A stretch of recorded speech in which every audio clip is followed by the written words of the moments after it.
you're not weak, you're not lacking willpower. You're up against some of the smartest people alive who designed it this way on purpose. I mean, they're profiting from your attention while you're sitting there wondering where your day went. In the next 9, maybe 10 minutes, I'll show you exactly how your brain gets hijacked, and once you see it, you'll never look at your phone the same way again. Now, let's start off with some pretty uncomfortable truths. The average American checks their phone about 60 times per day. I mean, that's roughly once every 15 minutes while you're awake. And here's the wild part. Most of the time, you don't even realize you're doing it. It's almost like your fingers have this muscle memory built up and your brain's just going along for the ride.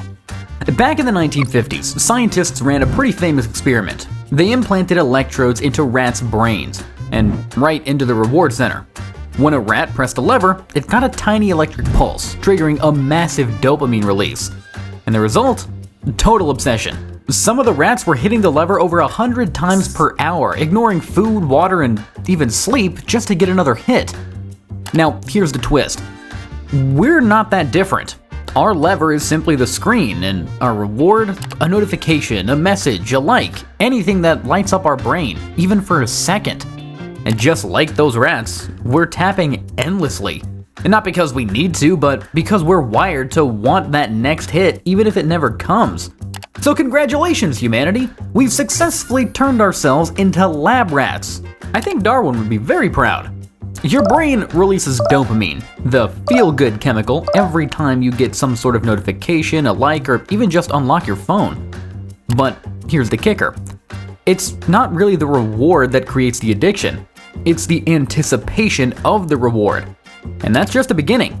I mean, the apps on your phone, especially social media, are built using manipulation tactics so advanced that they make casino slot machines look like kids' toys.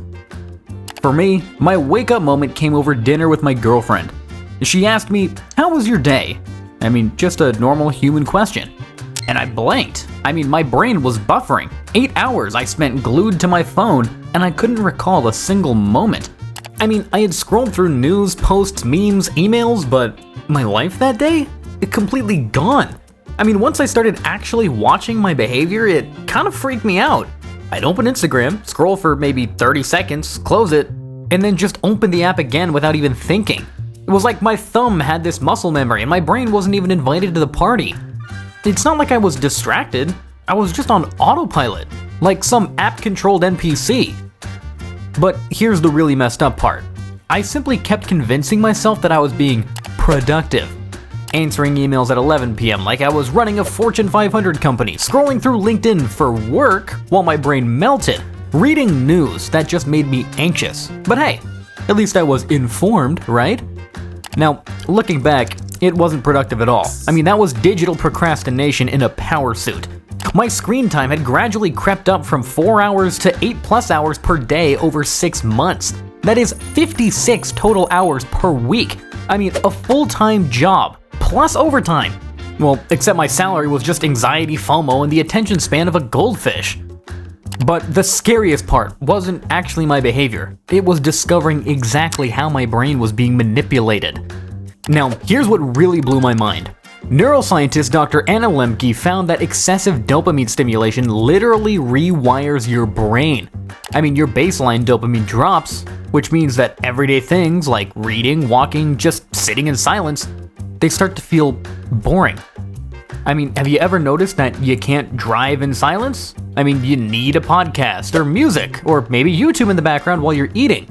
You check your phone during movies, you scroll while watching TV, you open TikTok, then Instagram, then TikTok again, in a continuous loop. Congratulations! That there is dopamine dependency. Your brain is now thinking normal life isn't enough. Tech companies are using variable ratio reinforcement, the same principle that makes gambling addictive. I mean, you never know when you'll get a like or a comment or a match, so your brain just stays in constant anticipation. It's kind of like your pocket turned into Vegas, but, instead of cash, you're just losing your focus and your sanity. Talk about a raw deal, right? Oh, and infinite scroll? That's based on research by B.F. Skinner on intermittent reinforcement. There's literally no natural stopping point, so your brain just never gets any closure. And the scariest part? It's not done on accident. That there is the business model. Tristan Harris, a former Google design ethicist, says that tech companies are programming people to keep them hooked. I mean, you're not fighting fair. You're fighting billion-dollar algorithms built by teams of PhDs whose job is to capture your attention and never let it go. And why? Because your attention is money. I mean, the longer you stay in the app, the more ads that you see, and the more profit they make. Once I understood that I was just being manipulated, I'll be honest, I got kind of pissed. I mean, really pissed. So I decided to fight back with some digital warfare of my own. Step 1. I did a notification audit. It turns out I was getting 200 plus notifications a day from apps I didn't even remember downloading. So I simply turned everything off except for phone calls and texts from actual humans. It's a revolutionary concept, I know. I mean, only getting interrupted by things that actually matter? Crazy. Step 2, I made my phone pretty boring. I mean, I enabled grayscale mode, I moved all my social apps off my home screen, and I deleted the most addictive ones entirely. And step 3, I set up physical barriers. I mean, my phone goes in a drawer when I work. It's in a different room when I sleep, and this one's brutal. I actually started leaving it at home sometimes. Now, I will be honest. The withdrawal was real. I mean, my brain went full toddler mode. Tantrums, restlessness, constant just check it urges. But then, I don't know, maybe a week in, something just shifted. I mean, I started feeling calmer, clearer, more in control. And that's when I realized, phone addiction isn't the only trap we fall into in our 20s. And if you want to see the other big ones, you know, the kind that quietly steal your best years, be sure to check out my video, How to Ruin Your 20s in 3 Easy Steps. Link is down in the description. Here's my screen time after 1 month. Down from 8+ hours to 2.5 per day. But the real changes weren't on my phone. They were in my life. Now, my attention span went from goldfish level to actually being able to read entire articles. My productivity shot up. I could work for 2 to 3 hours straight without even feeling the urge to quickly check something. But here's the thing that really got me. My anxiety levels dropped significantly, and research actually backs this up. Dr. Larry Rosen found that even short social media breaks reduce anxiety and improve mood. And the crazy part, none of this required superhuman willpower. All I had to do was outsmart the algorithms that were outsmarting me. Alright, here's your escape plan. 5 strategies that'll actually work. Strategy number 1, the notification nuke. Turn off all non-essential notifications. If it's not a human trying to reach you directly, it doesn't get to interrupt your life. You're not gonna die if you found out who liked your TikTok 2 hours later. I promise. Strategy 2, make your phone ugly. Turn on grayscale mode, hide your social apps and folders, and remove anything colorful or engaging from your home screen. And strategy 3, physical barriers. Put it in a different room for sleep, a drawer for work, or just leave it in your car when you go into restaurants. Strategy 4, the 24-hour rule. Now, before downloading any sort of new app, you must wait 24 hours. Believe me, you'll be amazed at how often the urge just passes. Strategy 5, replacement habits. When you do feel the urge to scroll, just go do literally anything else. Push-ups, read a page of a book, look out a window. Retrain your brain to seek dopamine from real activities. But here's the most important part. It isn't just about becoming some digital monk. It's about taking back control of your attention, which is literally your life.